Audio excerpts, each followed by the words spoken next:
Hi guys, so we are spending the weekend in New Haven, Connecticut, home of Yale, and so I thought it would be fun to go and find some of the places mentioned in the bestseller Ninth House by Leigh Bardugo, using the map inside the book.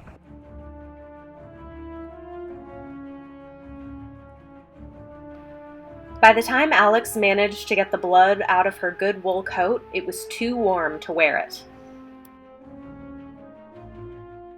Prognostications had been banned for the next 4 years, and Bones had been threatened with the loss of its massive red stone tomb on High Street. "That's why we exist," Darlington had said. "We are the shepherd's stern." Book and Snake's towering white tomb loomed on her right. Of all the society buildings, it was the most like a crypt. Greek pediment, Ionic columns, pedestrian stuff, Darlington had said. He saved his admiration for the Moorish screens and scrollwork of Scroll and Key. The exterior of Manuscript just looked like a squat brick lump with a bunch of recycling bins stacked along its side. At this angle, the circular pattern hidden in the white bricks merged.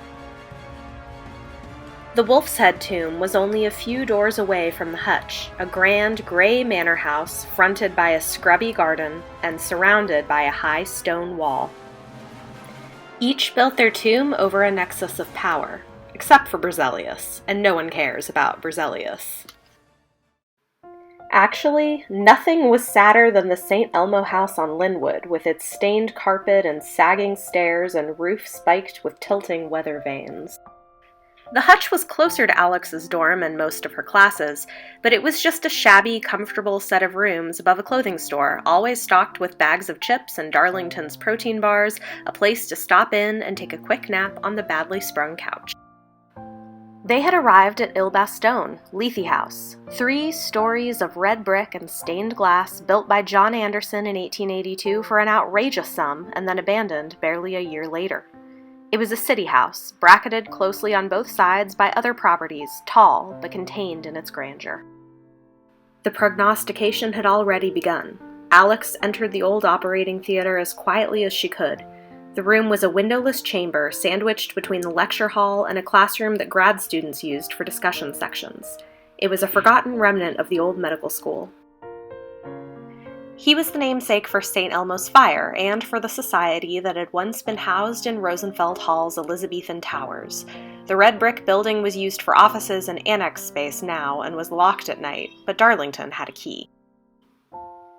4 massive Forestry School greenhouses stood near the back entrance, surrounded by a cluster of smaller glass structures. Alex had worried she wouldn't be able to identify where Tara had tended her dangerous garden, but as she made a circuit around the grounds, she detected the stink of the uncanny beneath the smells of manure and turned soil. The giant cube of the rare books collection seemed to float above its lower story. During the day, its panels glowed amber, a burnished golden hive, less a library than a temple. At night, it just looked like a tomb. Now she cut through commons, beneath the rotunda where the names of the war dead were carved deep into the marble, and stone figures stood vigil. Peace, devotion, memory, and finally courage. And still nothing had prepared him for the shock of her presence in that shabby Vanderbilt common room. The room was small but high-ceilinged, with 3 tall windows that looked out onto the horseshoe-shaped courtyard, and 2 narrow doors leading to the bedrooms. She crossed Elm to High Street and Linsley-Chittenden Hall and took a seat on the aisle, tucking herself into a desk. She hadn't done the reading, but everyone knew The Taming of the Shrew, and she liked this bit they were covering about the sisters and music. The pamphlet was cheaply printed, bound with staples, a black and white picture of Harkness Tower on the cover. "We are the shepherds," printed beneath it. She doubted the Lethe House founders had Johnny Cash in mind when they'd chosen their motto. Alex had never been to the university president's house, but she knew the building. Darlington had pointed it out. A pretty stack of red brick and white trim on Hill House. Alex was on the carpeted floor of the president's office. She looked up, her head still spinning. The grays were gone, all but the bridegroom. Lauren got a putt costume from the Dramat closet. Mercy's going as Titania, so she shoved me in this and said I could be Mab. You know Shakespeare called Mab the fairy's midwife? Alex frowned. I thought she was the queen of the night. That too. It suits you. They entered the Jonathan Edwards common room, warm air closing over them in a gust.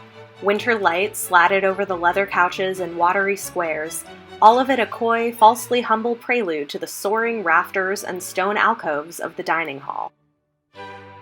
She led him up the stairs, past the stained glass windows of plantation life that had survived the name change of the college from Slavery is a Positive Good Calhoun to Hopper. A few years back, a black janitor had smashed one of them to bits. I'm in Davenport, Darlington said, but I don't live on campus. He'd liked living in Davenport, the dining hall, the big grassy courtyard, but he didn't like Black Elm sitting empty, and the money he'd saved on his room and board had been enough to fix the water damage he'd found in the ballroom last spring. Alex glanced up at the gray Gothic cathedral of Payne, Whitney. It didn't look like a gym, but nothing here looked like what it was. Ahead of her lay Grove Street Cemetary. The cemetery gates had been built to look like an Egyptian temple, their fat columns carved with lotus blossoms, the plinth emblazoned with giant letters, "The dead shall be raised." Darlington called the period at the end of that sentence the most eloquent piece of punctuation in the English language. Another thing Alex had been forced to look up, another bit of code to decipher. It turned out the quote was from a Bible verse. She'd fallen asleep in one of the Sterling Library reading rooms, a copy of Nostromo gripped loosely in her hand, feet propped on a heating duct. They came with different needs, and Aurelian moved locations depending on their requirement. Ironclad prenups could be fashioned beneath the entryway to the law school. Once this particular rite begins, it will be looking for blood, and if the spell gets free of the table, it could literally slice some nice law student studying a block away in two. Turner had said he'd meet Alex outside Ingalls Rink, and she spotted his Dodge idling by the curb. It was blessedly warm inside. New Haven needed a new map, a map of the unseen, and Darlington wanted to be the one to draw it. And maybe, in the lines of its streets, the quiet of its gardens, the deep shadow of East Rock, there would be an answer to why New Haven had never become a Manhattan or a Cambridge. She'd even made it smoothly through her second rite with Aurelian, a patent application at the Peabody's ugly, fluorescent-lit satellite campus, and her first prognostication for Skull and Bones. The streets that framed that plot of land were the rivers, flowing with traffic, joining at Tower Parkway, and Tara Hutchins had been found in the middle of it all, as if her punctured body lay at the heart of a new Eden. Yale and New Haven were truly beautiful, and we had such an amazing time exploring the university and the city, and I would definitely recommend checking it out, especially if you're a fan of Ninth House.